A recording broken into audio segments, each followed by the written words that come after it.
안녕하세요. 만나서 반갑습니다. 역사가 김영준입니다. 연산군일기 제6부 극한 직업이 된 훈구 대신 이란 주제를 가지고 오늘 함께 할 겁니다.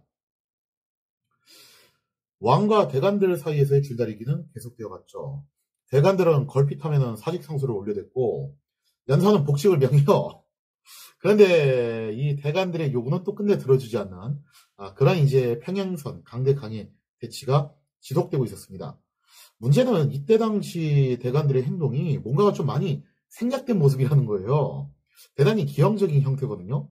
왜냐하면 이 대간 활동이라는 것도 나름의 절차가 있습니다. 그냥 마구잡이로 하는 게 아니라 이것도 분명히 이제 격식과 절차가 있는 건데 뭔가가 좀 심각하게 생략된 그런 상황이었다는 거죠.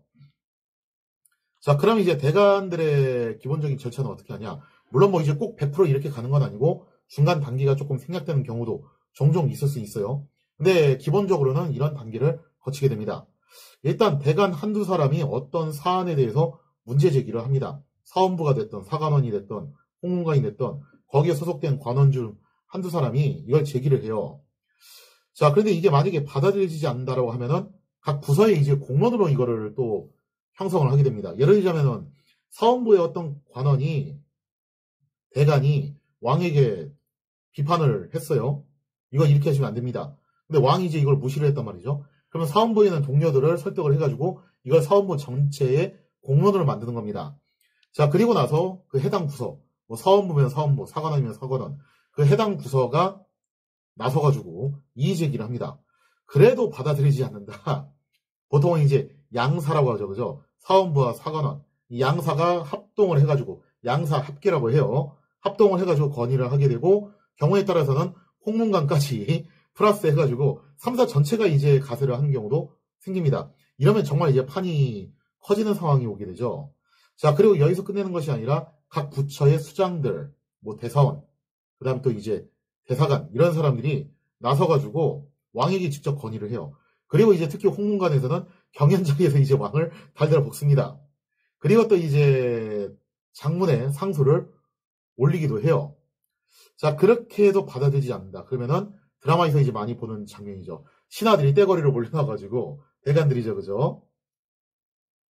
뜰에 엎드려서 전하 이러시면 아니 되옵니다. 통촉하여 주시옵소서. 그 아무렇게나 막 하는 게 아니라 앞에 이 절차 거치고 난 다음에 하는 겁니다.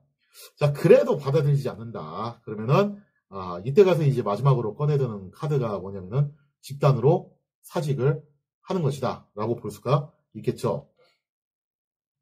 즉 다시 말해서 대간들이 앞에 있는 이 절차들을 거치고 난 다음에 맨 마지막으로 하는 게 사직상소예요. 근데 지금 현재 대간들이 시도 때도 없이 사직상소를 올리고 있는데 이건 좀 이제 문제가 있는 방식이라는 거죠. 앞에 있는 거를 거치지도 않고 그냥 마지막 단계로 한 방에 다 가버리는 겁니다. 그야말로 초강수를 계속 두고 있다라고 볼 수가 있겠습니다. 그래서 이게 상당히 좀 기형적인 형태라고 볼 수 있는데요. 이거는 바꿔서 말하자면은 당시 대간들도 대단히 이제 사력을 다해서 어떻게 해서든 이 기싸움에서 이기려고 사력을 다해서 그냥 필살기를 계속 쓰는 거예요. 그런 식으로 이제 밀어붙이는 건데 아무튼 이제 그 분기점이 됐던 것은 노사신이 왕의 편을 든 사건부터입니다. 그때부터 이제 대간들은 위기의식을 느껴요. 이대로 내버려 두면은 노사신뿐만 아니라 다른 훈구 대신들 중에서도 왕의 의사에 편승해가지고 뭔가 좀 이제 판을 엎어버리는 움직임이 나올 수도 있다. 그러니까 초장에 이거 잡아야 된다.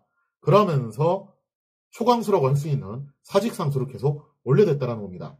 그리고 연산의 행동은 어떠냐? 복직해라. 나도 충분히 알아듣으니까 이제 복직해라 하고 복직을 명해요. 하지만 막상 이제 대간들의 말은 또 들어주진 않아요. 그러니까 이제 왕명이니까 대간들이 복직을 하는데 하자마자 다시 또 사직상수 내는 겁니다. 그리고 또다시 복직해라. 다시 또 사직, 복직, 사직, 복직. 계속 이 짓거리를 반복하고 있는 건데 뭐 이쯤 되면 이제 보통 왕이 지쳐가지고 나가 떨어질 뻔도 한데 연산이 확실히 좀 다르긴 달라요. 자, 아무튼 이렇게 팽팽한 줄다리기가 벌어지고 있는 상황에서 또 한 가지 사건이 발생을 하게 됩니다. 그게 뭐였냐? 신임 우의정으로 정문형이라는 사람을 제소한 일이 있었어요. 연산이. 자, 근데 이 정문형이 누구냐? 바로 그 유명한 개국공신이었던 정도전의 증손자였습니다. 옛날에 제가 이제 태조실록에서도 설명을 드렸지만 정도전이 죽은 것은 뭐 역적으로 죽은 게 아니라 정확하게는 간접으로 죽은 거예요. 종신을 모해하려고 했다라는 그런 이제 죄목으로 죽었던 거죠. 그래서 역률이 적용된 게 아니기 때문에 딱히 그 후손들이 연좌에 걸려가지고 뭐 인생이 끝났냐 그런 건 아닙니다. 심지어 정도전의 아들도 태종 이방원 시절에 형조판서까지 했던 사람이에요.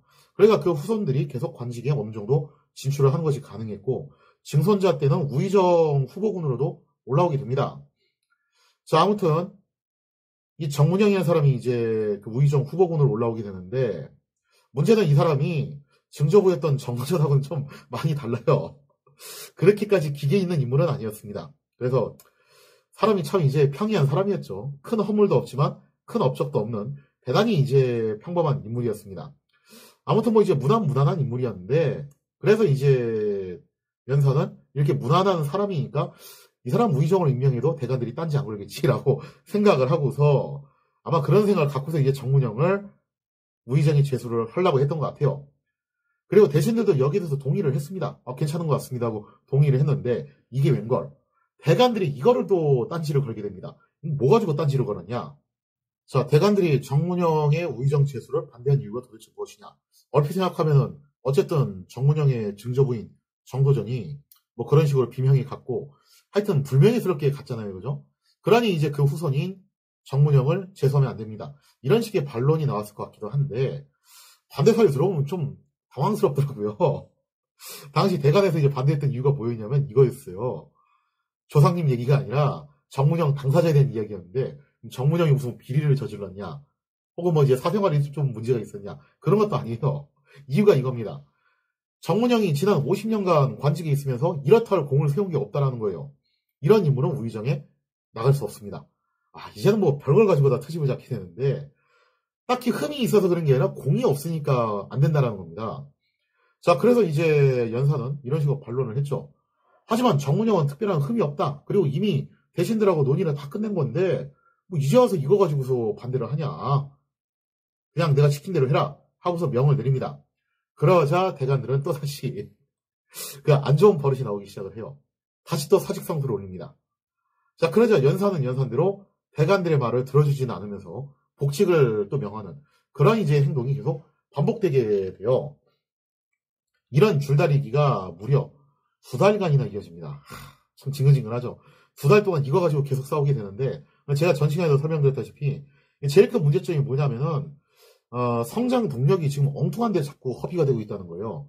말고도 급하게 처리해야 되는 문제들이 분명히 있을 거예요. 다른 정책들도 논의하고 그래야 되는데 뭐 할 때마다 자꾸 이렇게 줄다리기를 하니까 이게 좀 일이 제대로 진행되기가 힘들죠. 물론 서로 이제 대화와 토론을 통해서 합의점을 도출한다는 것은 이상적인 제도인 건 맞습니다. 그것도 어디까지나 합리적인 사고에 의해서 서로 대화와 토론이 이루어질 때 그러는 것이지 그냥 이렇게 덮어놓고 반대하고 덮어놓고 밀어붙이고 하는 그런 상황에서는 모르겠어요. 이게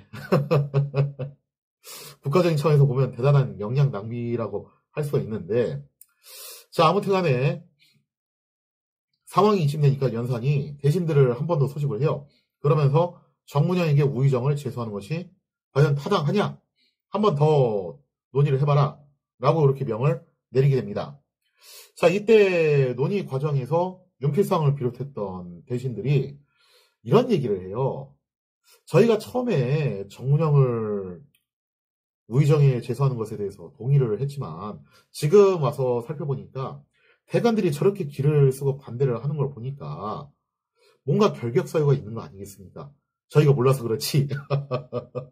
그런 이제 대단히 소극적인 말을 해요.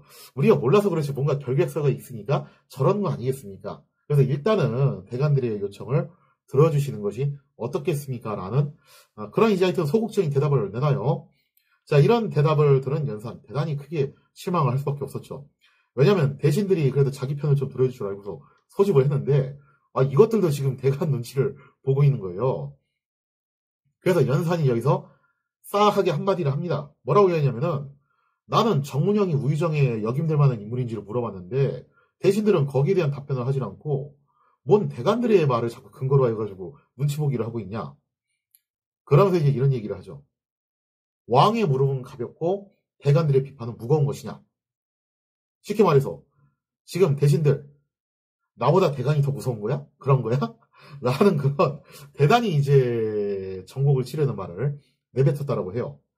이렇게 놓고 보면 훈구 대신들도 이 무렵에는 참 처량하긴 해요. 처지가 좀 딱하죠, 그죠? 왕 눈치도 봐야 돼, 대간들 눈치도 봐야 돼. 어쩌다 그 처다의 훈구 대신들이 이런 이제 상황이 놓이게 되는지. 하여튼 이때 당시 대신들이 계속 눈치만 보고 있는 상황입니다. 그 정도로 대간들이 마카파식으로 계속 사직상소를 밀어붙이고 있었고, 이 때문에 천하의 훈구 대신들조차 크게 위축돼가지고 대간들의 눈치를 보기에 급급한 지경에 이르게 되었다라고 볼 수가 있겠죠. 자, 결국 연사는 판단을 내리는데 대신들이 자기 편을 적극적으로 들어줄 것 같지 않으니까 혼자서 지금 고립무원 상황이잖아요. 그죠?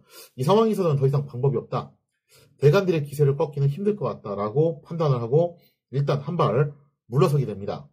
자, 그러면서 이제 연사는 대간들의 공론을 따라서 정문영을 우의정이 제소하지 않기로 결정을 내려요. 자, 그러면서 이제 대간들한테 이런 말을 또 남겨요. 뭐라고 하냐면은 지금 대간들이 하는 행동을 보니까 임금을 가벼이 여기고 계속 이겨먹으려고만 들지 않냐. 이거는 분명히 좋지 못한 풍습이다. 그러니까 연산이 이제 제2기간 내내 강조했던 게 뭐였냐면은 능사, 위를 능멸하는 풍습. 내가 이거 뜯어고치겠다. 그 얘기를 계속하게 되는데 제2기간 초기에도 이 얘기가 굉장히 주기적으로 나와요. 자, 아무튼 이렇게 해서 경고성 메시지를 한번 남깁니다.